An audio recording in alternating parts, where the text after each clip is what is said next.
Hello student, आज करेंगे हम क्लास 10th का question number 10 of exercise 5.2। Question क्या है? The 17th term of an AP exceed it's 10th term by 7, find the common difference. Means जो 17th term है A17 वो कितनी है? A17 इक्वल टू जो 17th टर्म है वो 10th टर्म से 7 ज़्यादा है। मीन्स अगर हम A10 + 7 करें तो A17 के बराबर आ जाएगा। यहाँ पे ध्यान रखना,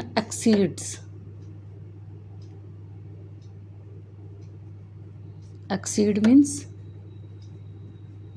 ग्रेटर देन बोल सकते हैं, मोर देन। मतलब A10 में अगर 7 इंक्रीज़ कर दिया जाए तो वो A17 के बराबर हो जाएगा। ठीक है, ऑपरेट करिए इसको। A17 को क्या लिख सकते हैं हम? A + 16D इक्वल टू, और A10 को क्या लिख सकते हैं? A + 9D + 7। इसी को इलेबोरेट करके लिखा है। अब देखिए दोनों साइन सेम है अपोजिट में, तो ये कट जाएंगे। सेम अगर यहाँ डिफरेंट होता साइन फिर नहीं कटते, सेम साइन है ये, लेफ्ट हैंड और राइट हैंड साइड कट जाएंगे। तो क्या बचा यहाँ? 16D equal to 9D + 7। अब इसको इधर ले आइए लाइक टर्म को। 16D - 9D equal to 7। 16 में से 9 को माइनस किया, कितना बचा? 7। 7D equal to 7। तो D कितना आ गया? 7/7। मीन्स D कितना आ गया? 1। और आई थिंक यही पूछा था आपसे, find the common difference. Clear? इसी के साथ हम देखेंगे क्वेश्चन नंबर 11। क्वेश्चन नंबर 11 क्या है? विच ऑफ द AP, आपके पास AP दी है 3, 15, 27, 39 up to so on, will be 132 more than it's 54th term. Question को समझिए। विच टर्म मतलब कौन सी टर्म है AP में जिसमें हम 132 ऐड कर दें, more than 132 more than it's 50 A50। Means अगर मैं मोटा मोटा बोलूँ तो A54 + 132 के लिए आपको N फाइंड आउट करना है। ठीक है, जो जो दिया है उसको देखिए। विच टर्म, पहले तो AP लिखिए। क्या है AP?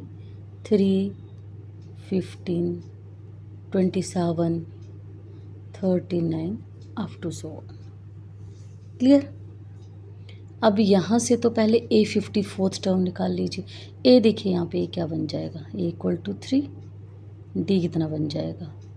फॉर्मूला याद है ना? A2 - A1, 27 - 15, 7 में से 5 को माइनस किया 2, 2 में से 1 को माइनस किया 2। और भी देख लेना। ठीक है, 12 बन गया। D12 आ गया। अब D12 आ गया तो A54th टर्म निकाल लीजिए पहले तो, जो जो हमें दिया है। तो A54 टर्म कितनी बन जाएगी? A + 53D।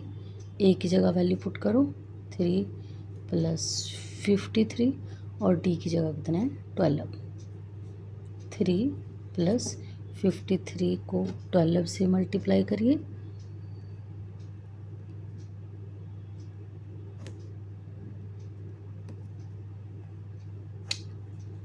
636। तो कितना बन गया? इसमें भी 3 ऐड कर दीजिए, 639। क्लियर? यहाँ तक हो गया। अब क्या बोला है आपको? यहाँ तक हो गया। Which term 150 means A54th + 132। अब निकालिए यहाँ पे। मीन्स आपको यहाँ पे N निकालना है। Which term? यस, ठीक है। तो ये तो AN बन जाएगा आपके पास, ये AN बन जाएगा ना, ये पूरा AN बन जाएगा।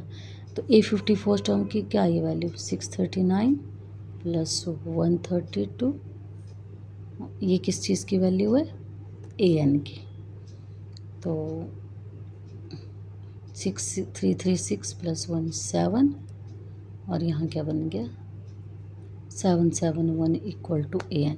मीन्स AN आपके पास AN 7 बन गया। अब N निकालिए फॉर्मूला यूज़ करके, A + N - 1 × D। तो हमें ए एन तो पता है 771 इक्वल टू ए भी हमें पता है 3 प्लस एन नहीं हमें पता और डी भी हमें पता है 12। हो गया। एक बार मैं फिर लिख दूँ इसको यहाँ पे 771 equal to 3 plus n minus 1 into 12। करिए सॉल्व। 3 को इधर लेके जाइए। 771 minus 3 equal to n minus 1 into 12। 11 में से 3 को माइनस किया 8 ही होएगा ना 8। और यहाँ कितना बच गया 6 आई थिंक। n माइनस 1 12 और 12 को इधर मल्टीप्लाई या डिवाइड हो जाएगा 768 upon 12 equal to n minus 1। करिए ज़रा 12 से कर दूँ। 12 टू ज़ा 12 5 ज़ा 60 12 6 ज़ा 72 12 1 ज़ा 12 12 6 ज़ा 72। 76 में से 72 को माइनस किया कितना बचा 4 12 4 ज़ा 48। क्लियर हुई ना बात कटिंग की। तो इसको हम ऐसे भी लिख सकते हैं n minus 1 equal to 64।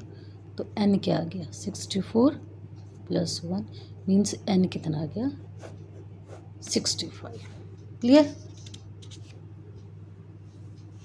I hope आपको समझ में आया होगा। Thanks for watching.